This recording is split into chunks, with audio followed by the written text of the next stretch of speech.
रहा है 5 जज का, अभी भी है 5 जज का। इन सर्कमस्टांसेस से हम सुप्रीम कोर्ट से मुतालबा करते हैं कि सुप्रीम कोर्ट इनसे जल्द और दरख्वास्त करते हैं, सुप्रीम कोर्ट से मुद्दबाना दरख्वास्त करते हैं कि इस अपीलों पे जल्द से जल्द समाअत कंप्लीट करके इस पे फैसला करे, ताकि किसी भी सिविलियन को का ट्रायल किसी भी मिलिट्री कोर्ट्स में ना हो। एक और बात की तरफ मैं तवज्जो दिलाऊंगा, हमने कई मरतबा दरख्वास्तें दी है इस्लामाबाद हाई कोर्ट में। इस वक्त पीटीआई का चेयरमैन, जिसके पास दुनिया की सबसे पॉपुलर पार्टी की वो लीडर है, वो जेल में बंद है। उनकी दरखास्तें आई थी, मैं आपको बताता हूँ 142 एप्लीकेशनें इस्लामाबाद हाई कोर्ट में फकत फाइल हुई थी। उस 142 एप्लीकेशन में तकरीबन 90 ऑब्जेक्शंस की थी और बाकी रिट पिटीशन है, क्रिमिनल मिसलेनियस, क्रिमिनल रिविजन्स और रिट पिटीशन शामिल थी। इन सब के फैसले ऑलमोस्ट 120 एक जज साहब चीफ जस्टिस साहब के सामने होती रही। चीफ जस्टिस साहब पे पहले भी इमरान खान साहब की तरफ से बजाते खुद ऑब्जर्वेशन आई है। ये हर अक्यूज का हक है कि वो कोर्ट के सामने अपनी इस्तदा करे कि इस अदालत पे मुझे इत्मीनान नहीं।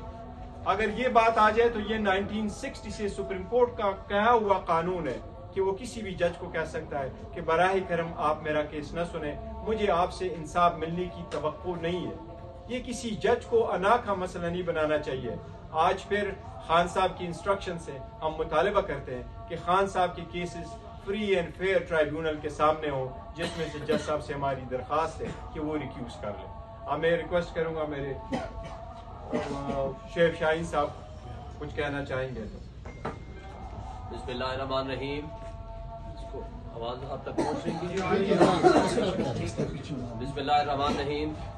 हमारे चेयरमैन साहब ने आपको जो जिन बातों की तरफ मुतवज्जे कर दिया है, उसी में मैं सिर्फ 1-2 पॉइंट ऐड करूंगा। पहला जो क्वेश्चन आपका इलेक्शन के हवाले से था, देखें पीटीआई ने इलेक्शन के इनेकाद के लिए पिछले 1.5-2 साल से स्ट्रगल कर रही है। पिछला सारा साल भी हमने स्ट्रगल किया और इस साल जब 2 सूबों की हुकूमतें खत्म हुई तो सबसे पहले इस्लामाबाद हाई कोर्ट बार के प्रेसिडेंट की हैसियत से मैंने पिटीशन फाइल की थी और उसके साथ ही आपको याद होगा स्पीकर्स ने पिटीशन फाइल की, जिसका फैसला 1 मार्च का आया।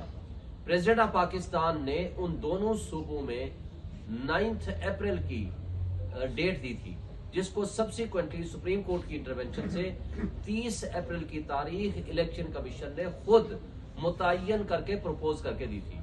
अब उसके बाद क्या हुआ? उसके बाद आज खुद उन्होंने बैठ के तारीख तब्दील कर दी और 8 अक्टूबर कर दी, जिसका उनको अख्तियार नहीं था। वो सुप्रीम कोर्ट में खुद लिख के दे चुके थे कि हमें कोई अख्तियार नहीं है। वो उस वक्त कहते थे गवर्नर के पास पावर है। बाद में सुप्रीम कोर्ट ने कहा कि जब कोई गवर्नर जिसको डिसॉल्व करेगा वो पावर होगी केपी की। पंजाब की हद तक चूंकि उसने डिसॉल्व नहीं की थी गवर्नर ने, तो वो पावर प्रेसिडेंट ऑफ पाकिस्तान के पास थी। लिहाजा वो 30 अप्रैल की तारीख को बगैर किसी पावर के इलेक्शन कमीशन ने चेंज कर दिया 8 अक्टूबर। आपको याद है कि 8 अक्टूबर से पहले तक हमारे कान पक गए थे कि 8 अक्टूबर को इलेक्शन होगा। तमाम पीडीएम की जमातें, तमाम वो मुख्तदर तबके और हल्के, तमाम इलेक्शन कमीशन के मेंबरान और उनके लोग एक ही बात करते थे कि हम 8 अक्टूबर को इलेक्शन कराएंगे। वो किधर गया 8 अक्टूबर का इलेक्शन? वो हवा में तहलील हो गया। उसके बाद 60 दिन के अंदर इलेक्शन होना था on the expiry of the term, वो जो कि 2 सूबों का और एक फेडरल गवर्नमेंट का, नेशनल असेंबली का। लेकिन वो उन्होंने असेंबली तोड़ के उसको 90 डेज का करने की कोशिश की, लेकिन फिर वो 90 डेज भी नहीं हुआ। फिर उन्होंने एक अपनी पावर ना होते हुए सीसीआई